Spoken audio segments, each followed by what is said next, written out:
Namaste everyone. Welcome back to our YouTube channel Learning Nepali. This is me Samana Rai, and in today's lesson we are going to learn how to describe people and things in Nepali using simple and useful sentences. And if you want to tell someone tall, short, handsome, kind, funny, etc. in Nepali, then this video will be perfect for you. Let's start with describing people. Okay, here is some common adjectives for people. Okay, firstly, it's tall. That means aklo, aklo. Short, hocho, hocho. Handsome, sundar or ramro, sundar or ramro. Beautiful, sundari or ramri, sundari or ramri. Young, jawan, jawan. Old, bridha or budo, bridha or budo. And fat, that means moto, moto. And thin, that is patalo, patalo. Describing personality and character. Okay, kind, dayalu, dayalu. Friendly, milansar, milansar. Smart, होशियार, होशियार. Lazy, alsi, alsi. Honest, ईमानदार, ईमानदार. For rude, it's rukho, rukho. For shy, it's lajalu, lajalu. Okay, now describing things. Let's start. Big, ठुलो, ठुलो. Small, सानो, सानो. For new, नयाँ, नयाँ. For old, it's पुरानो, पुरानो. For heavy, it's गरुङ्गो, गरुङ्गो. For light, it's हलुका, हलुका. For expensive, it's महँगो, महँगो. For cheap, it's सस्तो, सस्तो. For clean, it's सफा, सफा. For dirty, it's फोहोर. Okay, so this was some common adjectives for things and people. Now let's get into some example sentences with its Nepali meaning from these adjectives. Okay, let's start. He is tall. That means ऊ अग्लो छ, ऊ अग्लो छ. Okay, and let's say she is short. That means उनी होची छिन्, उनी होची छिन्. Or let's say she is beautiful. That means उनी सुन्दर छिन्, उनी सुन्दर छिन्. And he is handsome. ऊ राम्रो छ, ऊ राम्रो छ. He is very young. That means ऊ धेरै जवान छ, ऊ धेरै जवान छ. Now she looks old. That means उनी बुढी देखिन्छिन्, उनी बुढी देखिन्छिन्. They are very kind.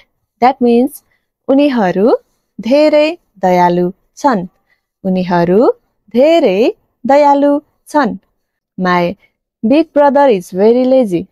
That means मेरो दाजु अल्सी हुनुहुन्छ, मेरो दाजु धेरै अल्सी हुनुहुन्छ. My teacher is honest. That means मेरो शिक्षक इमानदार हुनुहुन्छ, मेरो शिक्षक इमानदार हुनुहुन्छ. She is very friendly. That means उनी धेरै मिलनसार छिन्, उनी धेरै मिलनसार छिन्. He is very funny. That means ऊ धेरै रमाइलो छ, ऊ धेरै रमाइलो छ. She is rude. That means उनी रुखो छिन्. उनी रुखो छिन्. He is smart. ऊ चलाक छ. ऊ चलाक छ. She is shy. उनी लजालु छिन्. उनी लजालु छिन्. Let's say she is very thin. That means उनी धेरै पातली छिन्. उनी धेरै पातली छिन्. He is a fat. ऊ मोटो छ. ऊ मोटो छ. Now let's make sentences from things. Let's say this house is very big.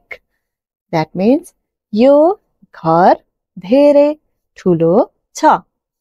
यो घर धेरै ठुलो छ. Okay. This bag is very small. That means यो झोला धेरै सानो छ. यो झोला धेरै सानो छ. Okay. This phone is new. यो फोन नयाँ हो. यो फोन नयाँ हो. That chair is old. त्यो कुर्सी पुरानो हो. त्यो कुर्सी पुरानो हो. The book is heavy. That means किताब भारी छ. किताब भारी छ. Now, these shoes are light. यी जुत्ताहरू हलुका छन्. यी जुत्ताहरू हलुका छन्. The dress is very expensive. कपडा धेरै महँगो छ. कपडा धेरै महँगो छ. The shirt is cheap. Shirt सस्तो छ. Shirt सस्तो छ. The room is very clean. कोठा धेरै सफा छ. कोठा धेरै सफा छ. Let's say the road is dirty. That means बाटो फोहोर छ. बाटो फोहोर छ. Okay, now let's talk about combining description. You can combine adjectives for more natural sentences. Okay, let's say she is tall and beautiful. That means उनी ugly र सुन्दर छिन्. उनी ugly र सुन्दर छिन्. The room is small but very clean. That means कोठा सानो छ तर धेरै सफा छ. कोठा सानो छ तर धेरै सफा छ. Okay, the boy is young and smart. केटो जवान र चलाक छ. केटो जवान र चलाक छ. They are old but very friendly.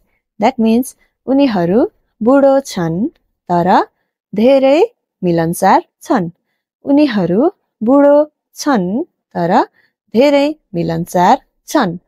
My friend is friendly and funny. That means मेरो साथी मिलनसार र रमाइलो छ. मेरो साथी मिलनसार र रमाइलो छ. That boy is short but clever. त्यो केटा होचो छ तर चलाक छ. त्यो केटा होचो छ तर चलाक छ. My little brother is handsome and kind. मेरो सानो भाइ सुन्दर र दयालु छन्. मेरो सानो भाइ सुन्दर र दयालु छन्. She is shy but very sweet. उनी लजालु छिन् तर धेरै मिठास छिन्. उनी लजालु छिन् तर धेरै मिठास छिन्. They are young and energetic. That means उनीहरू जवान र ऊर्जाशील छन्. उनीहरू जवान र ऊर्जाशील छन्. He is old but very strong. ऊ बुढो छ तर धेरै बलियो छ. ऊ बुढो छ तर धेरै बलियो छ. My teacher is strict but helpful. That means मेरो शिक्षक कडा तर सहयोगी हुनुहुन्छ. मेरो शिक्षक कडा तर सहयोगी हुनुहुन्छ. Now, combining description of things. Let's see with example sentences. The book is old but interesting. किताब पुरानो छ तर रोचक छ. किताब पुरानो छ तर रोचक छ. The house is small but beautiful. घर सानो छ तर सुन्दर छ. घर सानो छ तर सुन्दर छ. The chair is small but comfortable. कुर्सी सानो छ तर आरामदायी छ. कुर्सी सानो छ तर आरामदायी छ.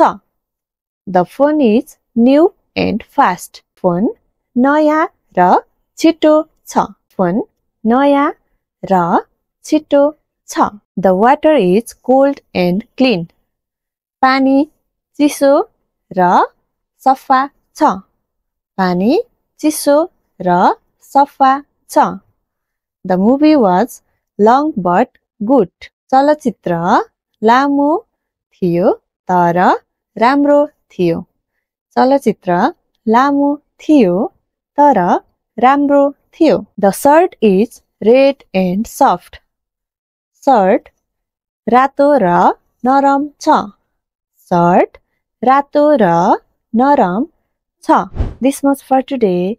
Now you know how to describe people and things in Nepali. Whether you are trying to say someone tall, short, funny, etc. Keep practicing. For more videos, do like, share and subscribe to our YouTube channel Learning Nepali. I'll see you in next video. Until then, take care, have fun. Thank you. धन्यवाद.